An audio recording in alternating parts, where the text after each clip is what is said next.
Since its publication in 1964, The Games People Play has become a surprise bestseller because it struck a responsive chord with its readers. Written for practicing analysts by psychiatrist Dr. Eric Berne, it explains in ordinary, understandable terms a startling theory of human relationships. Startling because of its simplicity.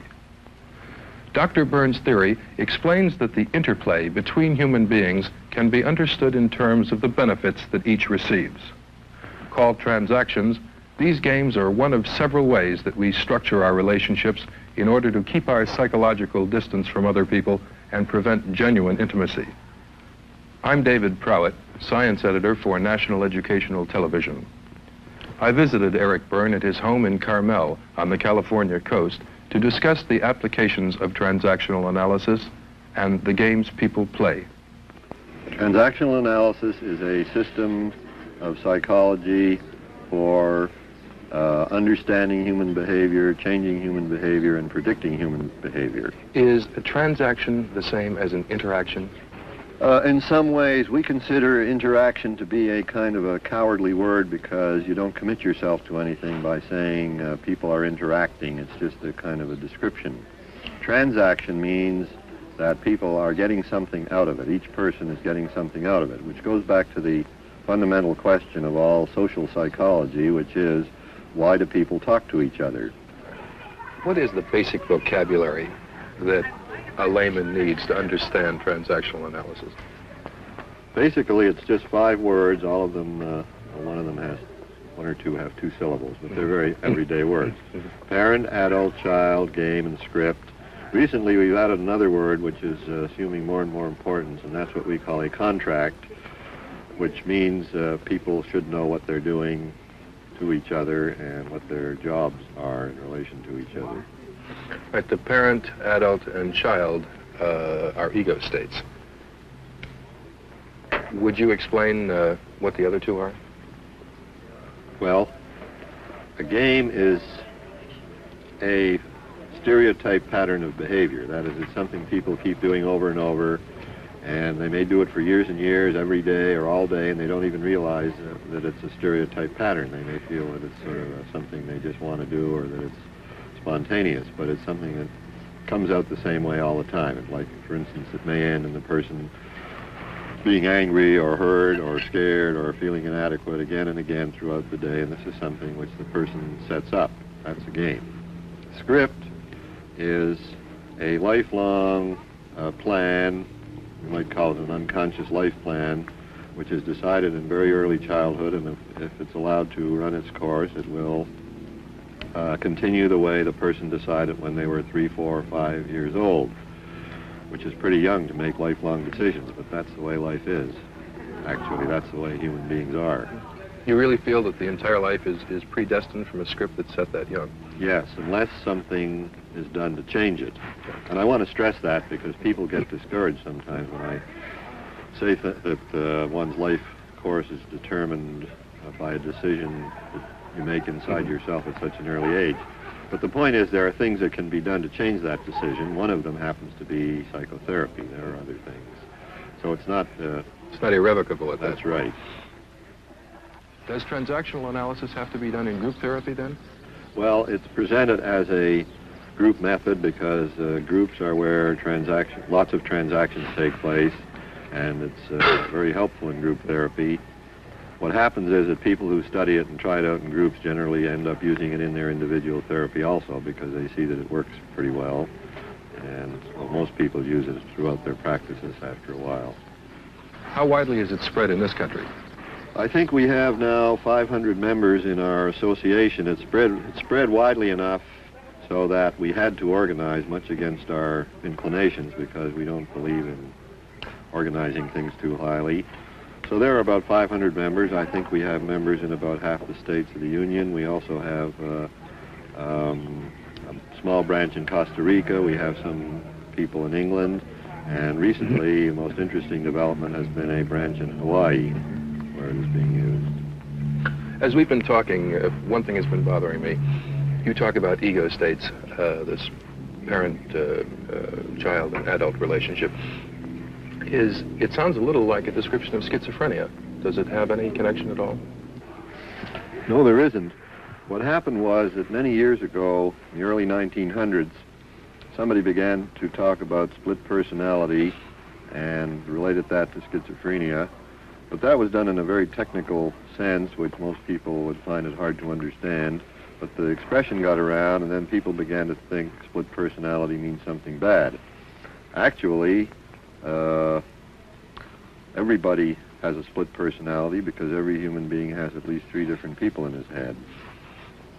It's a question of how well they're integrated. That's right. All right, well, let's get down to cases. What's the first thing that happens when a patient walks into your office? First thing is to find out why he's there. What does he want? And then I try to see what I have to offer him. And that goes back to the word contract that I mentioned before. In other words, I want to know what he wants from me, what I can do for him, or what I can cure him of. And then after we've talked a while, he gets an idea of what I have to offer. And in that way we can come, we hope, to an agreement to go ahead with trying to help him. I'm still not sure that I understand the term contract. Is every relationship between adults the establishing of a contract? I would say so. I think a lot of trouble in the world comes from what we would call unclear contracts, which means people aren't sure how they relate to each other or what they're allowed to do or say to each other. And if they transgress these unspoken limits, there's very often trouble.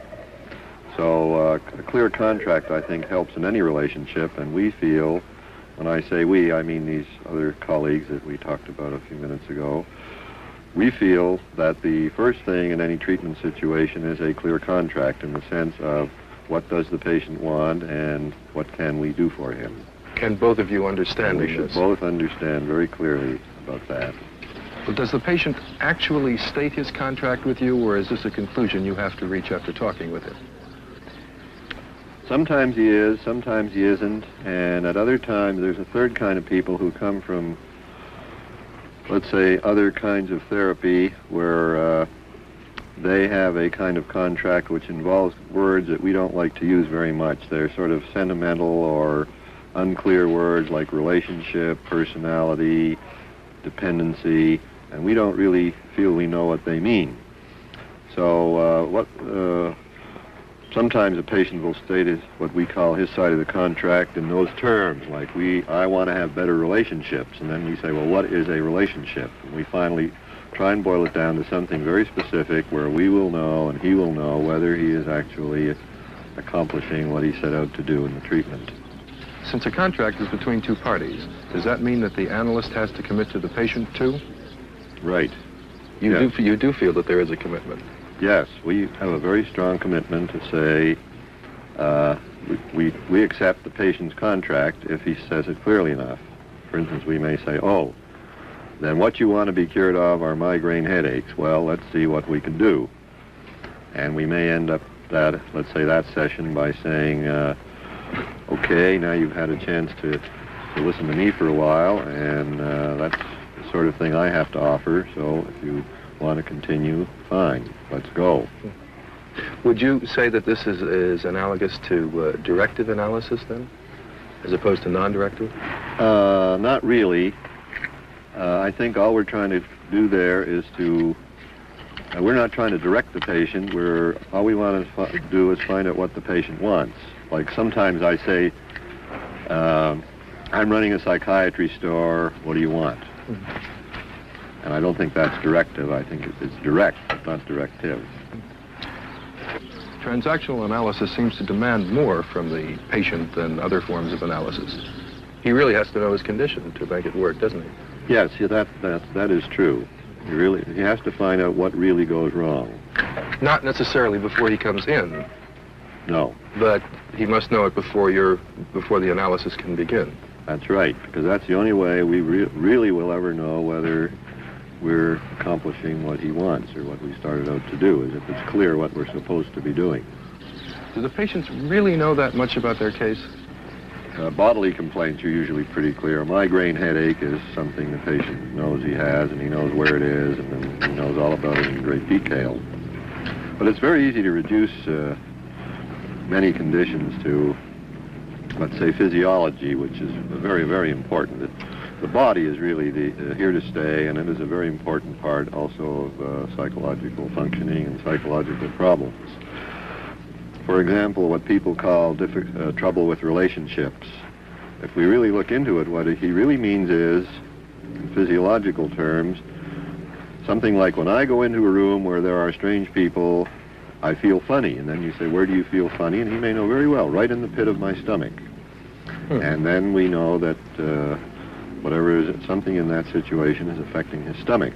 So that's what's got to be cured. And he's actually getting a physiological reaction. Right. There's always a physiological reaction to an emotional situation. Well, I know that you believe in talking over the patient's illness with the patient.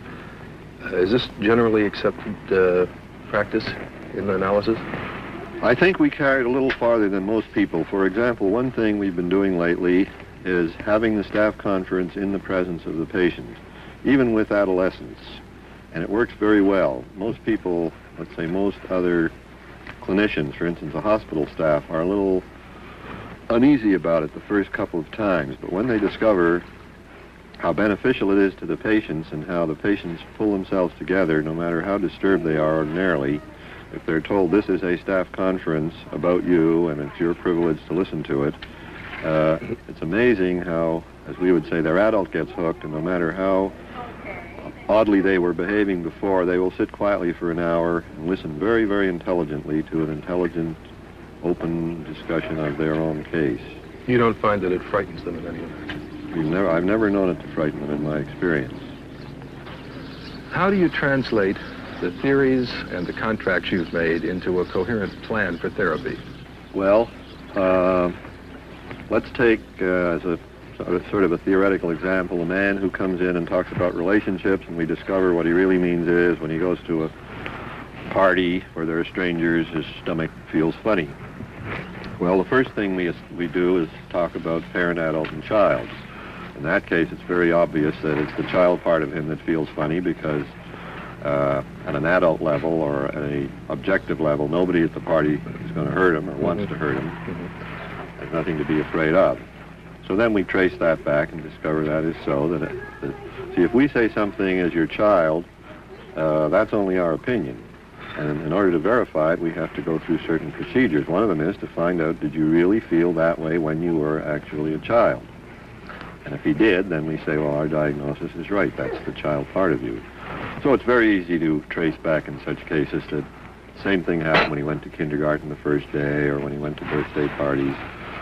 So we set up the child and the adult, and then it's a little more difficult, but not too difficult, to establish that it's something about the way his parents raised him which contributed to his child being scared in that situation. For instance, they may have been hammering at him, watch your manners, to take a very simple example. He goes to the party and he's scared that he may do something rude, and his parents would be angry at him, and then let's say all the other kids are going to have better manners than he has, and so they'll jump on him, and that scares him. So in that way, we set up the parent, adult, child first.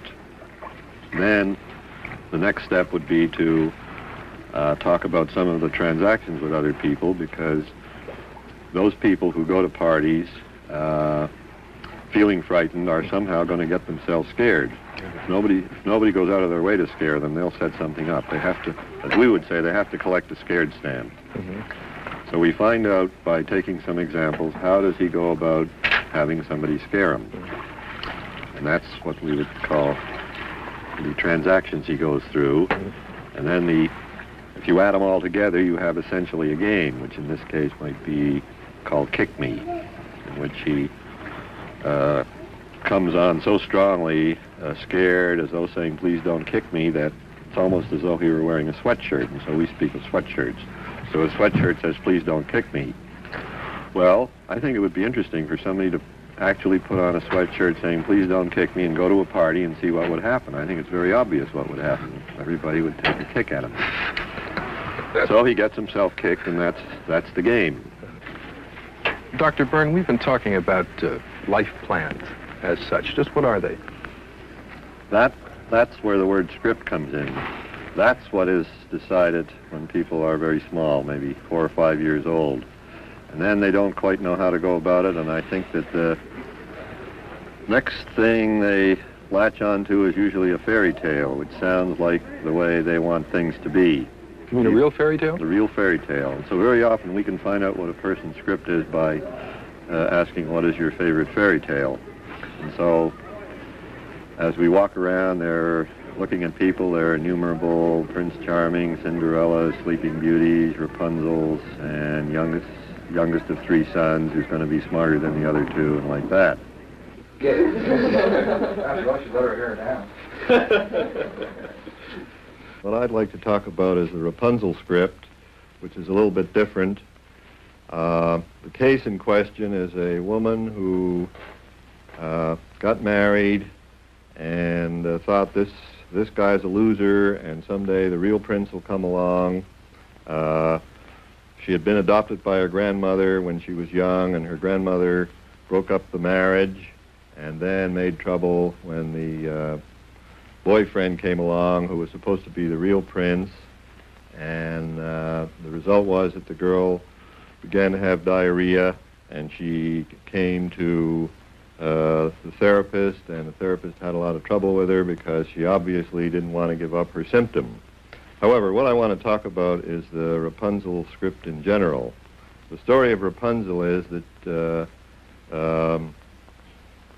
she's taken away by a witch at birth and put in a tower without any door, and then she has to lower her hair for the witch to climb up into the tower. And then one day a prince comes by and he sees what's happening, so he says, gee, pretty good, so I'll try it. So Rapunzel lets the prince climb up using her hair as a ladder. And as the fairy tale in Grimm says, she consented to have him for her husband. And so he would climb up there, and she said, why don't you bring a little bit of thread with you every time you come, and pretty soon we'll have a ladder. So she collects a lot of thread, and then one day she says to the witch, pardon me, gee, you sure are lighter than the prince that climbs up my hair every day. And the witch says, prince? What prince? And then the trouble begins, and Rapunzel gets banished, and then the witch cuts her hair off, and the prince climbs up the hair as usual, but when he gets up there, the witch is there, and she puts his eyes out and sends him out into the wilderness, and he wanders, and pretty soon, being a few years later, he hears a familiar voice, and it's Rapunzel, and his sight comes back, and they live happily ever after. Now, at first sight, in the case that I mentioned, it looks as though the husband is not a prince, he's a loser, and the later boyfriend is the real prince. But if we think over the real script of Rapunzel, what's going on is that Rapunzel is really getting tired of the prince. So as soon as she gets tired of him, she says that to to the witch rather, and the witch, of course, knows it all along. She's not that stupid, but that's the signal, so she says, essentially, I'll get rid of him for you. So she sends Rapunzel out into the wilderness and takes care of the prince. Now, while listening to this case history in some detail, I was certain that this girl really wanted to end up back with her grandmother, and that's why she was hanging on to her symptom. And that's what Rapunzel really wanted. She wanted to get rid of the prince so she and grandmother could start all over again and con another prince. Then if we look at the prince's script, he's a loser because any winner who found a girl with long blonde hair that she lowers out of a tower and he climbs up and he loves her is going to get her out of there real fast, and if he can't get her out of there, he's going to give her a few hints like, better not tell the witch. And Rapunzel couldn't have been that stupid anyway that she didn't know what she was saying. So the prince's script evidently is that he's a loser and he wants to get into trouble, and so he arranges so he gets his eyes put out. So you have to be very careful in talking about patient scripts that you don't assume that princes are winners because in the actual fairy tales they don't turn out to be very bright. So the moral is, when you think you know the patient's script, that is the patient's unconscious life plan, you have to be very careful that you don't make a mistake by being too naive. Does anybody have any? How come Rapunzel had to go with all the princes? Well, the main thing Rapunzel wanted to do was stay with grandmother and have a little fun in between, so she would pick up an occasional prince, like she would let her hair grow again, I think, and run through the whole thing over again. But always she has to have grandmother, because grandmother's her real protection from man.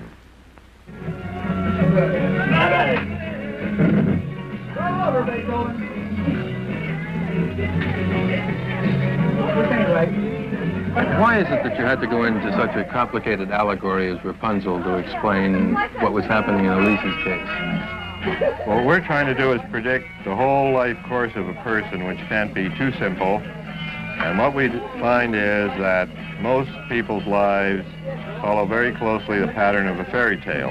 That's why fairy tales stick with people, because they're very meaningful in some way. And so Rapunzel may sound complicated, but as a story of a whole lifetime, actually, it's relatively simple. And so we feel that people really try to live out a fairy tale in all its details. The only difficulty is that the fairy tale ends where they get married and live happily ever after, and our problem is, okay, what happens after they get married? Which is not always that they're happy. Do you feel this helps you to understand it better and to communicate it to your colleagues? That's right. And also the patients seem to understand that very well. They can see, for example, the Rapunzel case that I presented, it was not the therapist's idea that this is Rapunzel. The patient said, gee whiz, this is Rapunzel. Really? As though she could see that that's what she'd been doing all her life, and then she knew the rest of the fairy tale, and her reaction was, that's probably what I'm going to do, just what Rapunzel did. I'm going to end up in some kind of a wilderness, and my best boyfriend is going to end up in trouble, and it's all due to the old witch, who in this case was grandmother. So it's the patient, actually, who tells us, just as in all these things. For instance, the question of permission not to follow the script. The script is an injunction from mother or father at a very early age. And the question of permission was solved for me, not in my head, but by a patient. It was a gambler.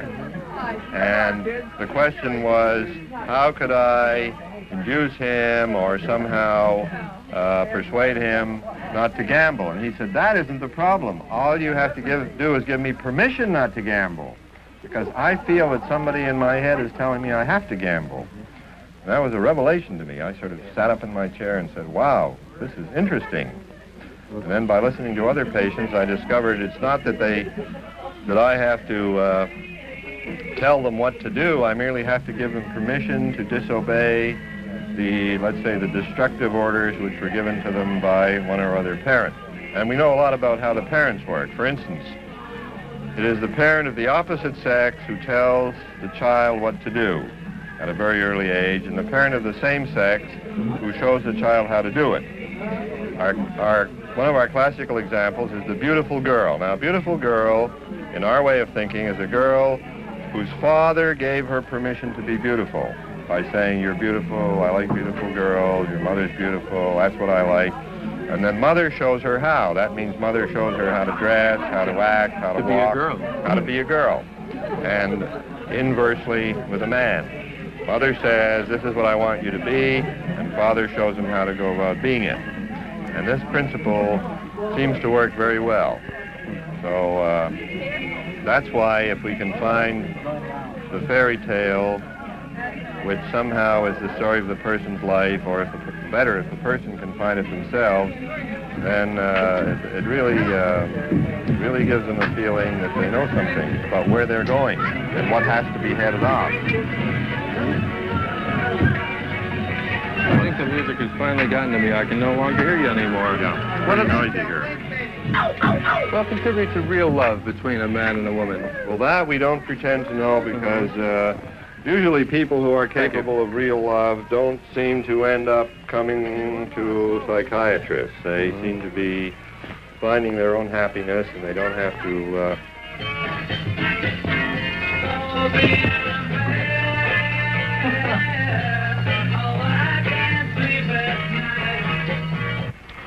Well, Dr. Berne, where do you expect transactional analysis to go? Well, I think that someday somebody is going to discover what human living is all about. For example, my feeling is that Freud set the foundation.